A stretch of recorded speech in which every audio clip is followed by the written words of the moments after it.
My ex-wife demanded, "Double the alimony, or I'll sue for full custody." I emailed, "Understood." Then I began the slow, methodical process of handing her enough rope to hang herself. I'm a 38-year-old man. The last few months have been a master class in compartmentalization. It's been 6 months since the divorce was finalized. Evelyn, 36, and I were married for 10 years. We have 2 amazing kids, Leo, 8, and Mia, 6. The split wasn't a massive drama fest, or so I thought. We just grew apart. She said she felt stifled, that she'd lost herself. I was working long hours to build a life for us, and somewhere along the way, we became roommates, co-managing a family. It hurt, but I understood. I wanted her to be happy. The divorce was mediated. We agreed on 50-50 custody. It was the most important thing to me. My kids are my entire world. Alimony was the next big-ticket item. I do okay. Not mega rich, but comfortable. I'm a project manager for a construction company. Evelyn hadn't worked since Leo was born, by mutual agreement. The court calculated a fair alimony amount based on my income and her lack of one.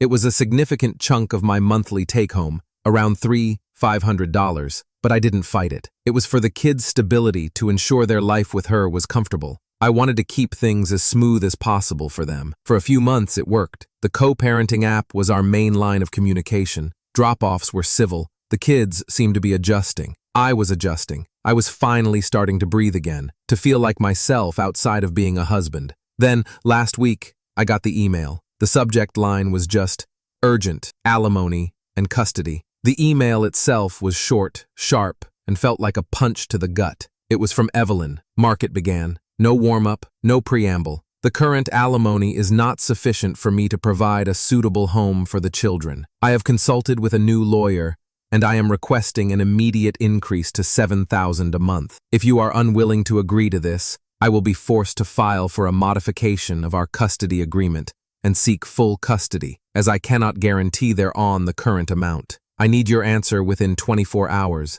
I read it 3 times. The blood drained from my face. Full custody, the one thing that would absolutely destroy me. She knew it. This wasn't about money. This was a threat. Pure and simple. It was a power play. My hands were shaking, not with fear, but with a sudden, cold rage. The image of her I'd held on to, the reasonable co-parent, the woman I'd once loved, shattered. I thought about all the possible responses, calling her and screaming, begging, firing off an angry email detailing every sacrifice I'd made. But I opened a reply. My fingers hovered over the keyboard for a minute. Then I typed out a single word, "Understood." I hit send. Then I opened a new folder on my desktop and labeled it Project Nightingale.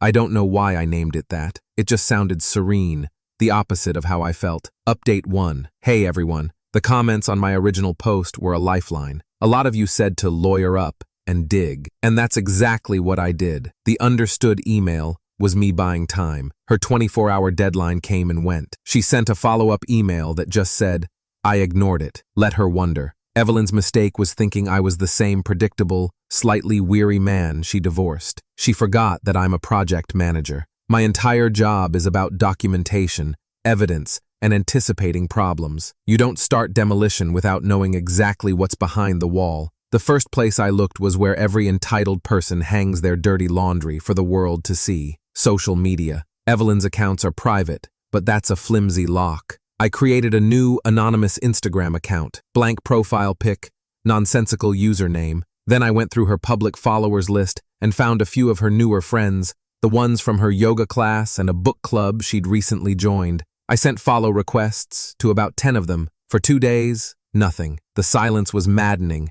Every notification on my phone made my heart jump. Then, one accepted, then another. By the end of the week, I had a small window into her world. It was like striking gold, or, in this case, a vein of pure, unadulterated deceit. Her profile was a highlight reel of a life that $3,500 a month in alimony plus a supposed zero income couldn't possibly fund. Exhibit A, the boyfriend. I knew she was dating someone. She'd mentioned a guy named Julian. What she hadn't mentioned was that Julian, 40s, looks it, is apparently a day trader and lifestyle consultant, LOL. His own public profile was a cringe fest of leased sports cars, motivational quotes, and pictures of expensive dinners. Exhibit B, the secret business. Evelyn had started her own little side hustle, a boutique interior design consultancy. It was all over her posts. Pictures of swatches, client mood boards, and a few posts thanking clients for trusting her with their forever homes. There were even screenshots of glowing text message reviews. She was clearly getting paid under the table. Cash deals, nothing declared. I cross-referenced the names of the clients she thanked. A quick search showed a couple of them owned prominent local businesses, not Smallheim gigs. Exhibit C, the lifestyle creep. The last 3 months were a whirlwind of spending. A weekend trip to a vineyard resort, room start at $800 a night. A new designer handbag she'd posed with, which a quick search revealed cost north of $2,000. Photos of her and Julie. I created a new, anonymous Instagram account. Blank profile pic, nonsensical username. Then I went through her public followers list and found a few of her newer friends, the ones from her yoga class and a book club she'd recently joined. I sent follow requests to about 10 of them. For 2 days, nothing. The silence was maddening. Every notification on my phone made my heart jump. Then one accepted, then another. By the end of the week, I had a small window into her world. It was like striking gold, or in this case, a vein of pure, unadulterated deceit. Her profile was a highlight reel of a life that $3,500 a month in alimony, plus a supposed zero income, couldn't possibly fund. Exhibit A, the boyfriend. I knew she was dating someone. She'd mentioned a guy named Julian. What she hadn't mentioned was that Julian, 40s, looks it, is apparently a day trader and lifestyle consultant, lol. His own public profile was a cringe fest of leased sports cars, motivational quotes, and pictures of expensive dinners. Exhibit B, the secret business. Evelyn had started her own little side hustle, a boutique interior design consultancy. It was all over her posts. Pictures of swatches, client mood boards, and a few posts thanking clients for trusting her with their forever homes. There were even screenshots of glowing text message reviews. She was clearly getting paid under the table, cash deals, nothing declared. I cross-referenced the names of the clients she thanked. A quick search showed a couple of them owned prominent local businesses, not small-time gigs. Exhibit C, the lifestyle creep. The last 3 months were a whirlwind of spending. A weekend trip to a vineyard resort, room start at $800 a night. A new designer handbag she'd posed with, which a quick search revealed cost north of $2,000. Photos of her and Julian at a high-end restaurant where the tasting menu is $300 a head. The caption? He spoils me. I spent an entire weekend methodically screenshotting everything. Every post, every comment, every tagged photo. I organized it all into a single, time-stamped PDF. I included links to Julian's public profile, the resort's website, the handbag's product page. I even found the business registration for one of the clients she'd thanked, proving they were a legitimate, high-revenue company. The entire time, a small, sad part of me was just disappointed. This wasn't about her moving on. It was about greed. She wasn't just hiding income. She was flaunting a life built on a lie I was funding while she threatened to take my kids away. That sad part of me shrank with every screenshot I took. It was replaced by a hard, clear resolve. On Monday morning, I had a meeting with my divorce lawyer, David. He's a quiet, no-nonsense guy. I laid it all out, the email threat. He scrolled through the document on his tablet, his expression unreadable. After 5 long minutes of silence, he looked up at me. "Mark," he said slowly, this is a gift, but a gift we have to handle carefully. It's not just evidence for refuting her custody claim. This is evidence of perjury and financial fraud. She swore in her financial affidavit that she had no other source of income and no expectation of one. He told me we wouldn't be responding to her directly. We're going straight to the court. I'll draft a motion to compel. We'll ask for updated financial disclosures, bank statements from all her accounts, and a full vocational evaluation. I'll attach this whole PDF as Exhibit A.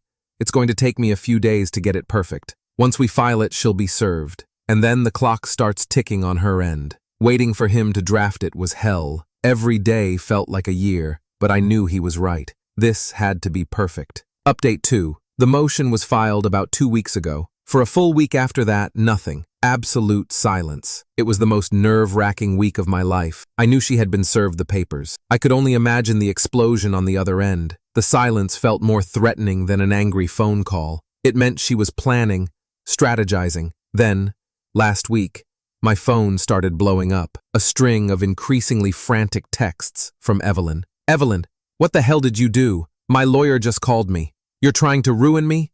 Are you seriously spying on me? Going through my private things? This is harassment, Mark. You're taking food out of your children's mouths. This is what you think is best for them? A bitter, vengeful father? I didn't reply to a single one. David had been clear. Do not engage. All communication goes through me. Anything you say can and will be twisted. Then came the phone call. I was putting the kids to bed when my phone rang. It was Julian. I'd never spoken to the guy before. I let it go to voicemail. His message was a piece of work, a weird mix of faux-friendly bro talk and veiled threats. Hey Mark, Julian here. Listen, buddy, I think there's been a big misunderstanding. Evelyn is a great mom and she's just trying to do what's best. This legal stuff, it's messy, you know. It's not a good look for a guy like you.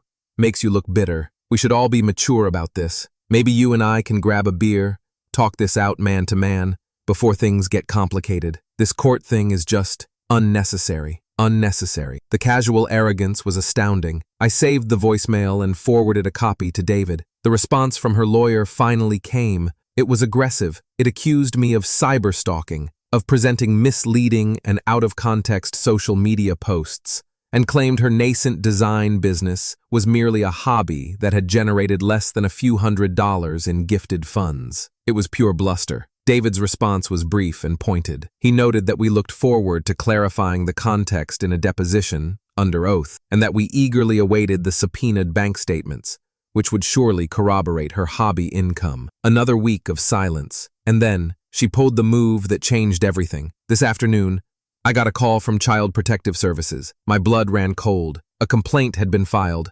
Anonymously, of course. It alleged that I was emotionally unstable due to the divorce, that my home was unsuitable, and that I was often distracted and neglectful during my parenting time. It was a lie, a complete, disgusting fabrication. But the process is the punishment. They have to investigate. They have to come to my home. They have to interview me and my children. I immediately called David, my voice finally cracking. This was my breaking point. They're bringing the kids into it, David. They're trying to brand me as a bad father. David was silent for a moment, and then I heard him take a deep, angry breath. This is a classic scumbag tactic, Mark. It's meant to intimidate you into dropping everything. Do not let it work. This is an act of desperation. Document everything.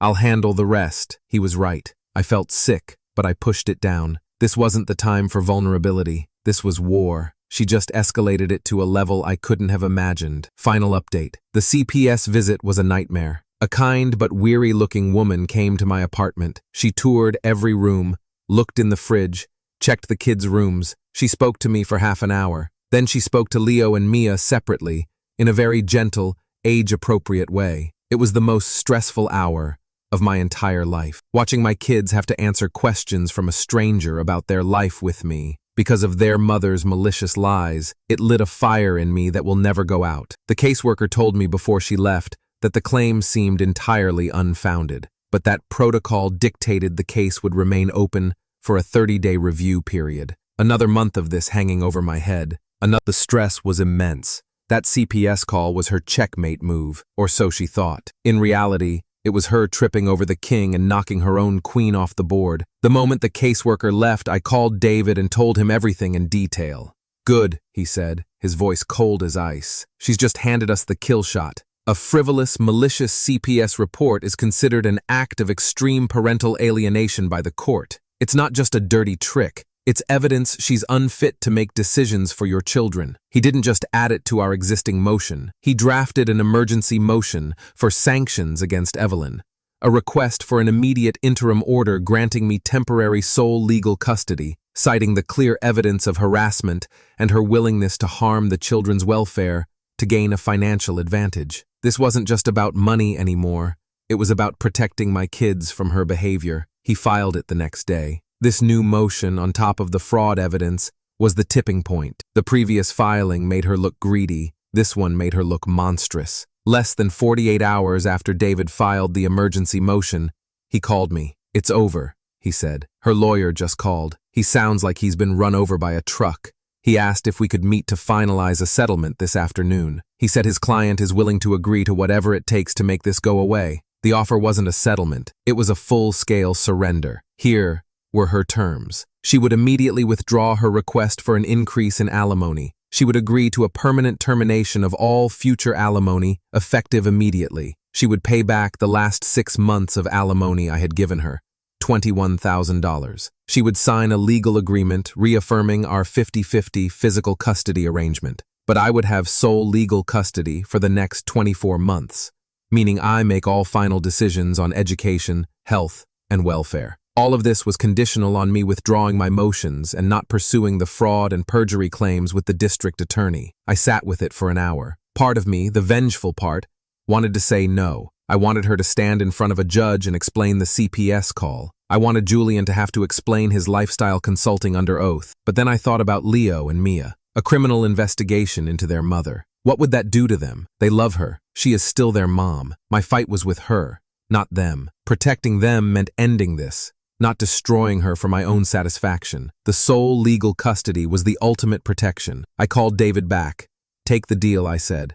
But add one thing. She pays every cent of my legal fees. He did. They agreed without a single counteroffer. We signed the papers last week. I transferred the $21,000 she paid back into separate trust funds for Leo and me. It's their money, tainted as it is. Maybe it can help them build a better future. I got one last text from her after the papers were signed. Evelyn, I hope you're happy. I didn't reply, because the truth is, I'm not happy. I'm relieved. I'm secure. I know my children are safe. I know I won't be financially bled dry to fund a fantasy. But the happiness is gone. The trust is gone. I look at her now during drop-offs, and I don't see the woman I married. I see a stranger who was willing to burn our children's world down for a bigger handbag. I heard through a mutual friend that Julian left her. Apparently, a girlfriend with no income, a looming tax bill from her hobby, and who had lost legal control over her kids, wasn't part of his lifestyle brand. She's had to move into a small apartment and is working retail.